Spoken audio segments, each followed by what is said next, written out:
নমস্কার বন্ধুরা, কেমন আছেন সবাই? পাপিয়াস কিউটিনারি আর্টে আপনাদের সবাইকে স্বাগতম। আজকে আমি বানাবো মিনি সিঙ্গারা। আসলে আজকে নিরামিষ দিনে নিরামিষভাবে মিনি সিঙ্গারাটা তৈরি করব। বিকেলবেলা মনে চাচ্ছিল যে একটু ঝাল জাতীয় কোনো খাবার খাই, এজন্য ভাবলাম যে হঠাৎ প্ল্যানে সিঙ্গারাটাই বানাই, সবচেয়ে সহজ। আমি প্রথমে এজন্য পুরটা তৈরি করে নিব। আমি তেলের মধ্যে 5 ফোড়ন দিয়ে দিলাম। 5 ফোড়নটা ভাজা হয়ে গেলে এবার আমি দিয়ে দিলাম আলু। আমি আলুগুলো খুব ছোট ছোট করে কেটে নিয়েছি। এবার আলুটা হালকা একটু ভেজে নিয়েছি। এবার দিয়ে দিচ্ছি গ্রেট করা আদা। গ্রেট করা আদাটা দিয়ে আলুটা আমি ভালো মতো একটু কষিয়ে নিব। আসলে হঠাৎ করে মন কিছু খেতে চাইলে সেইটা যদি তাড়াতাড়ি করে বানিয়ে ফেলা যায়, খেতে অসাধারণ হয়, অন্যরকম হয়। মন চাইলে সেই জিনিসটা অন্যরকম টেস্ট হয়। এবার আমি সব মশলা দিয়ে দিলাম। হলুদ গুঁড়া, মরিচ গুঁড়া, ধনিয়ার গুঁড়া, জিরার গুঁড়া আর একটু 12 সজের গুঁড়া। বাসায় বানানো এটা 12টা সজ দিয়ে একটা মশলা তৈরি করেছি, সেই সজের গুঁড়াটা আমি দিয়ে দিলাম। এবার দিয়ে দিলাম একটু জল দিয়ে আলুটা খুব ভালো মতো কষিয়ে নিব। আমি আজকে পেঁয়াজটা দিলাম না, কারণ আজকে আমরা নিরামিষ খাচ্ছি, এজন্য পেঁয়াজটা আমরা দিলাম না। তবে আপনারা পেঁয়াজটা দিয়ে এভাবে পুরটা তৈরি করতে পারেন। আসলে হঠাৎ প্ল্যানে বানানো তো, আজকে ঘরে টমেটো ছিল না, এজন্য কিছুই দিইনি, শুধু আলু দিয়েই আমি পুরটা তৈরি করে নিয়েছি। আলুটা খুব ভালো মতো কষানো হয়ে গেছে। এবার আমি একটু জল দিয়ে দিব। জল দিলে আসলে আলুটা সিদ্ধ হতে একটু জল লাগবে, এজন্য আমি জলটা দিয়ে দিলাম। এবার আলুটা খুব ভালো মতো সিদ্ধ হয়ে গেছে, আর এই জলটুকু আমি একটু শুকিয়ে নিব। আর দিয়ে দিব একটু গরম মশলার গুঁড়ো।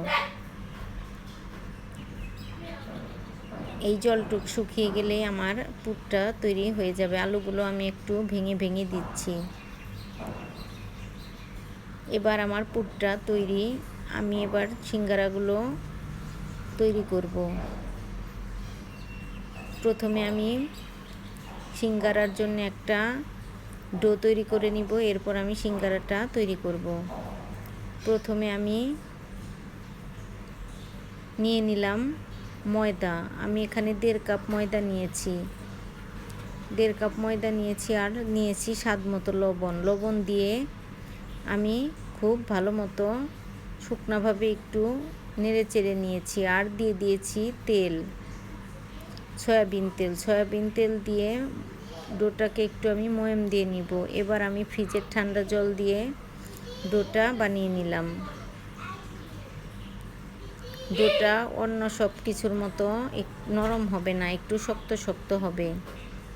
আমি পুরটা তৈরি করে ঠান্ডা হতে দিয়েছি, আর এই ফাঁকে আমি ডোটা তৈরি করে নিলাম। পুরটা ঠান্ডা হতে হতে ডোটা সেট হয়ে যাবে। ডোটা আমি 10-15 মিনিটের জন্য রেখে দিয়েছিলাম। এবার আমি সিঙ্গারাগুলো বানাবো।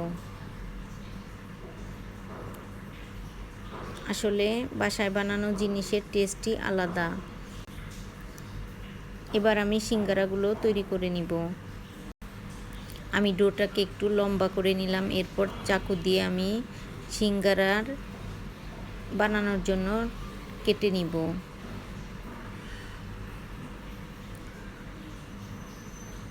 এখানে আমি 9-10টির মতো টুকরা করে কেটে নিয়েছি। এর থেকে 2টো করে হবে, একটাই 2টো হবে। এবার আমি এই ডোটা ঢেকে রেখে দিব, আর সিঙ্গারাটা তৈরি করব। বাকি সিঙ্গারাগুলো না হলে শক্ত হয়ে যাবে, এজন্য আমি ঢেকেই রেখে দিলাম।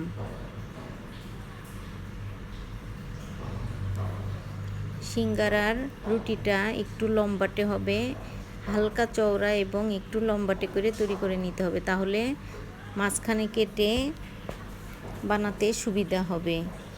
আমি মাঝখানে কেটে সেই রুটিটাকে একটু কোণের মতো করে নিলাম। এবার মাঝখানে আমি পুরটা ভরে নিব। এবার মাঝখানে আমি পুরটা দিয়ে দিলাম। মাঝখানে পুরটা দিয়ে মুখে হালকা একটু জল লাগিয়ে নিতে হবে, তাহলে এটা মুখটা খুলে যাবে না। জল লাগিয়ে নিলে মুখটা খুলে যাবে না। এবার আমি সিঙ্গারাটা বানিয়ে নিব। আমি প্রথমে পুরো মুখটা আটকিয়ে দিলাম, এরপর আমি পিছন দিয়ে ভাঁজ দিয়ে দিব। এবার এখানে একটু জল লাগিয়ে মুখটাকে আটকিয়ে দিতে হবে। তৈরি হয়ে গেল আমার মিনি সিঙ্গারা। এবার শুধু ভাজার অপেক্ষা, তারপর গরম গরম খাবার পালা। এভাবে করে আমি সবগুলো সিঙ্গারা তৈরি করে নিয়েছি। আসলে মন চাইলে আর দেরি না, এখনই বানিয়ে খেয়ে দেখবেন যে আসলে বাসায় বানানো খাবারের টেস্ট সত্যি অন্যরকম। আমি আপনাদের বোঝানোর জন্য আরেকটি সিঙ্গারা তৈরি করে নিচ্ছি। আমার ভিডিওটা যদি ভালো লাগে তবে অবশ্যই জানাবেন, লাইক কমেন্ট শেয়ার করবেন, আমার ইউটিউব চ্যানেলটি সাবস্ক্রাইব করবেন, আমার ফেসবুক পেজটি ফলো করবেন। ভিডিওটি দেখার জন্য সবাইকে অসংখ্য ধন্যবাদ। সবাই খুব ভালো থাকবেন। এবার সবগুলো সিঙ্গারা আমি তৈরি করে নিয়েছি, এবার শুধু ভেজে নেব। আমি চুলায় কড়াই বসিয়ে দিয়েছি আর দিয়ে দিলাম সাদা তেল। ডুবো তেলে এই সিঙ্গারাগুলো ভেজে নিতে হবে, তবে খুব গরম তেলে এই সিঙ্গারাগুলো দেওয়া যাবে না, আর লো হিটে সিঙ্গারাগুলো সময় নিয়ে ভেজে নিতে হবে। এবার আমি সিঙ্গারাগুলো তেলে দিয়ে দিচ্ছি আর ধীরে ধীরে সিঙ্গারাগুলো এবার ভেজে নিতে হবে।